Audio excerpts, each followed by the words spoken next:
इसके बाद हम लोग को एक विलगत गोलीय कोष के कारण यानी एक खोखले गोले के कारण किसी बिंदु पर तीव्रता निकालनी है। अब इसमें 3 क्वेश्चन बनेंगे। सबसे पहली बात, ये गोला जो है ये खोखला है, तो इसका मतलब इसके अंदर वैद्युत क्षेत्र की तीव्रता देखनी है, इसके सतह पर वैद्युत क्षेत्र की तीव्रता देखनी है, और इस गोलीय कोष से ठीक बाहर किसी दूरी पर r दूरी पर हमें वैद्युत क्षेत्र की तीव्रता देखनी है।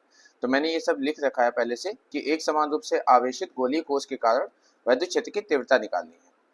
तो सबसे पहले इसके लिए हम लोग मान लेते हैं कि हमारे पास एक r कैपिटल R त्रिज्या का एक गोलीय कोष है जिसकी त्रिज्या कितनी है r। यह बिंदु O है जहां पे ये हमने दिखा दिया। ओके, माना r त्रिज्या का एक विलगत गोलीय कोष, विलगत का मतलब यह आवेश का स्थानांतरण नहीं हो सकता, ये इसके सतह पर ही है। अच्छा, आइसोलेटेड कहते हैं। अब इस पे जो है प्लस क्यू आवेश एक समान रूप से फैला है। अब यहाँ पे 3 स्थितियां बनेंगी। सबसे पहले स्थिति 1 देखते हैं। 3 स्थिति बनेंगी। स्थिति 1, 3 ही क्यों बनेंगी सर? एक बाहर, एक सतह पर और एक इसके अंदर। स्थिति 1,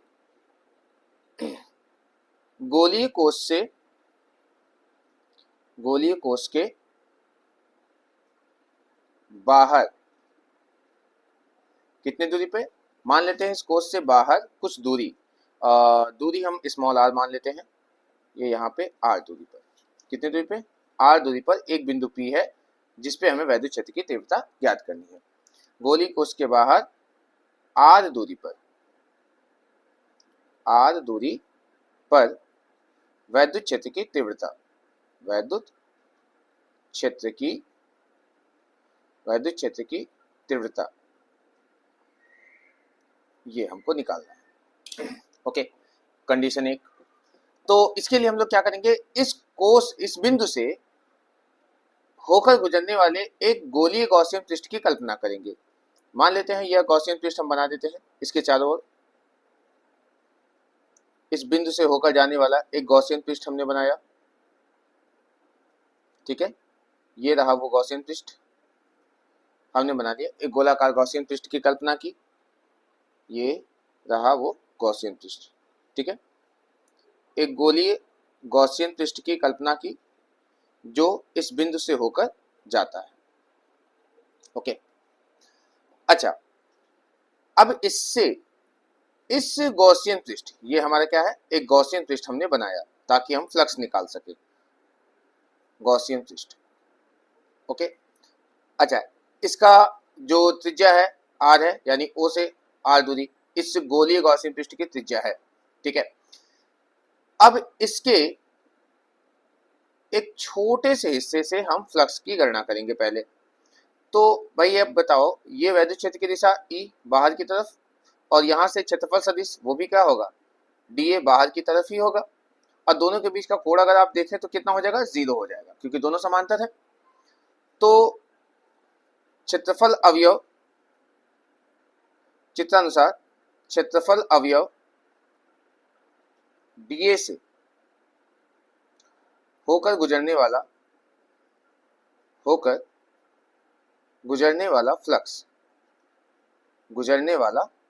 वैद्युत फ्लक्स। अब वैद्युत फ्लक्स की गणना करते हैं। वैद्युत फ्लक्स, इसको हम लोग लिखेंगे डी फाई ई बराबर क्या हो जाएगा, E D A cos theta, और कॉस थीटा तो 0 होगा क्योंकि दोनों समांतर हैं। अब 0 है तो 0 का मान 1 होता है, कॉस 0 का मान 1 होता है, इसलिए हम सीधे लिखेंगे ई डी ए। ये आप समझ चुके हैं। कॉस थीटा, तो चूंकि कॉस थीटा का मान 0 है, कॉस 0 का मान 1, इसलिए यहाँ पे थीटा कॉस 0 हम नहीं लिखेंगे, उसको हटा देंगे। अब आगे देखिए, तो अगर एक छोटे से हिस्से से इतना फ्लक्स बनता है तो पूरे पृष्ठ से कितना हो जाएगा, अतः संपूर्ण गॉसियन पृष्ठ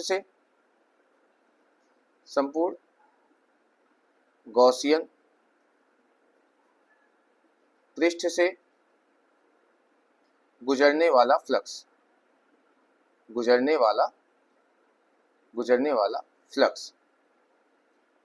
तो टोटल फ्लक्स फाई ई बराबर ई, और इसका समाकलन हो जाएगा, पृष्ठीय समाकलन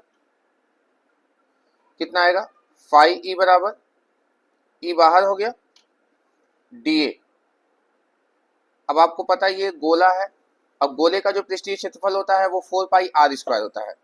तो यहाँ पे मैं बताऊं कि ये जो चीज है ये गोले का पृष्ठीय क्षेत्रफल है। क्या है ये? गोले का पृष्ठीय क्षेत्रफल, गोले का पृष्ठीय क्षेत्रफल है। और गोले का जो पृष्ठीय क्षेत्रफल होता है वो 4 पाई, यहाँ की त्रिज्या कितनी है? आर है, तो यहाँ आर स्क्वायर हो जाएगा, तो इसकी जगह रख सकते हैं। तो फाई ई बराबर कितना हो जाएगा? कहोगे E into 4 pi are square, ये आ गया। अच्छा, हमने गॉसियन पृष्ठ लिया है। अब ये गॉसियन पृष्ठ है तो गॉस का प्रमेय लगाना पड़ेगा। तो हम लोग जानते हैं कि गॉस का प्रमेय कहता है कि किसी भी बंद पृष्ठ से गुजरने वाला जो फ्लक्स होता है, फ्लक्स जो होता है वह आवेश का एप्सिलॉन नॉट होता है। और इस गोले पर जो दिया गया आवेश है, उस आवेश का पृष्ठ घनत्व, जो इस पे आवेश दिया गया है, उस आवेश का पृष्ठ घनत्व जो है वह सिग्मा मान लेते हैं। आवेश का जो पृष्ठ घनत्व है वह हमने सिग्मा मान लिया। ये हम पहले भी कर चुके हैं सिग्मा, और सिग्मा बराबर होता है Q अपॉन A। ओके, तो इसे यहां भेज दीजिए, तो ये कितना हो जाएगा बताइए? तो ये हो जाएगा Q बराबर सिग्मा A। ये याद रखिएगा, A क्या है? इसका पृष्ठीय क्षेत्रफल। या तो हम ये लिख सकते हैं, और अगर हम A का मान रख दें तो यहाँ पे हो जाएगा sigma into 4 pi are square. ये भी आप याद रखिएगा। ओके, जरूरत पड़ेगा तो हम दिखाएंगे इसको। ये होता है। अब ये मान जो आया है हमारा, इसको समीकरण 1 में रख दो, फाई ई की जगह। ओके, इसको हम लोग समीकरण 1 में रखेंगे। ये जो मान आया है इसको समीकरण 1 में रखेंगे, फिर बाद में इसका यूज करेंगे। अभी इसको देखिए, तो फाई ई की जगह हमको लिखना है गॉस का प्रमेय, यानी कि क्यू बटा एप्सिलॉन नॉट। और यहाँ कितना था? E into 4 pi are square, E into 4 pi are square. ये हमारा आया किससे है? समीकरण 1 से आया है। समीकरण 1 से हमको इतना मिला। ये 4 पाई आर स्क्वायर इधर लेके आओ, तो वैद्युत क्षेत्र कितना निकलेगा? Q upon 4 pi epsilon 0 r square. देखिए ये सभी चीजें यहाँ लिख दिया, 4 पाई आर स्क्वायर, और एप्सिलॉन पहले से था। इसे थोड़ा सा अच्छे से लिखूं तो ये कुछ इस तरह से दिखागा, 1 अपॉन 4 पाई एप्सिलॉन 0, 1 तो हर जगह होता है, और इंटू में Q अपॉन आर स्क्वायर। अगर आपको याद होगा तो यह एक तरह से बिंदु आवेश के कारण वैद्युत क्षेत्र की तीव्रता है। बिंदु आवेश के कारण क्या है? वैद्युत क्षेत्र की तीव्रता है। यानी ये फार्मूला यह दर्शाता है कि एक समान आवेशित गोलीय कोश के कारण जो वैद्युत क्षेत्र की तीव्रता बनती है वह ठीक वैसे ही व्यवहार करती है जैसे कि संपूर्ण आवेश इस गोले के केंद्र पर हो, जैसे कि संपूर्ण आवेश इसके गोले के केंद्र पर हो, यानी एक बिंदु आवेश की तरफ।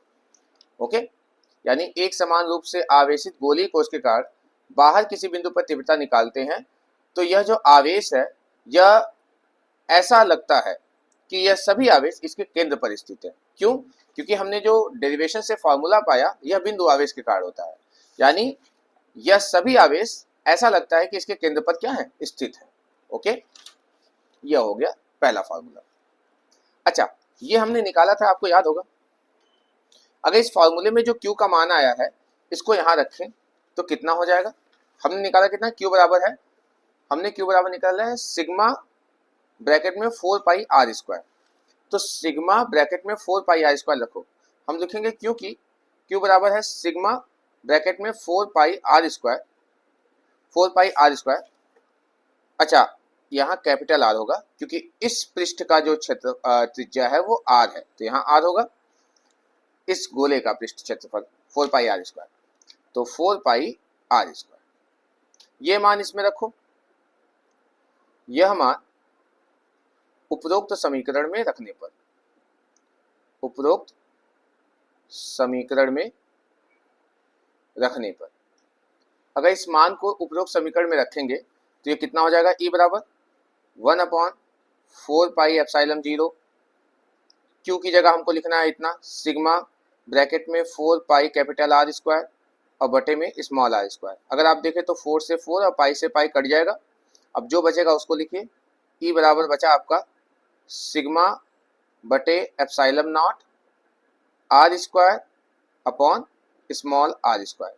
यह वैद्युत क्षेत्र की तीव्रता निकालने का एक और फॉर्मूला हमको मिल गया विलगत गोलीय कोश के कारण, जहां r इस गोलीय कोश की त्रिज्या है और स्मॉल r इस गॉसियन पृष्ठ की त्रिज्या है।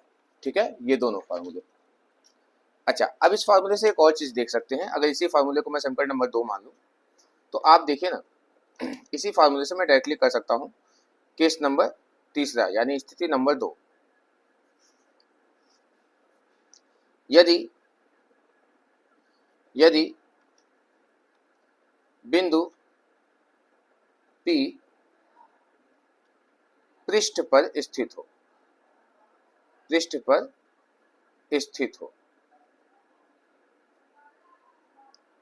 ओके। अगर आप यह बिंदु जो आपको गोली जो गॉसियन पृष्ठ था या r दूरी पे लिया था, तो अगर यह बिंदु इसके पृष्ठ पर हो जाए, किस पे हो जाए, अगर यह बिंदु जो है इसके पृष्ठ पर हो जाए, यानी ये यहाँ पे आ जाए इसके पृष्ठ पर, तो अब ये r जो है इस r के बराबर हो जाएगा।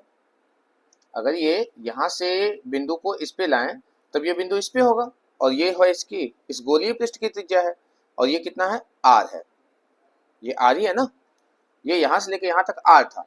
अगर मैं इस बिंदु को इसके पृष्ठ पे ला दूं तो ये इसके r दूरी पे हो जाएगा, यानी इसकी त्रिज्या के बराबर हो जाएगा।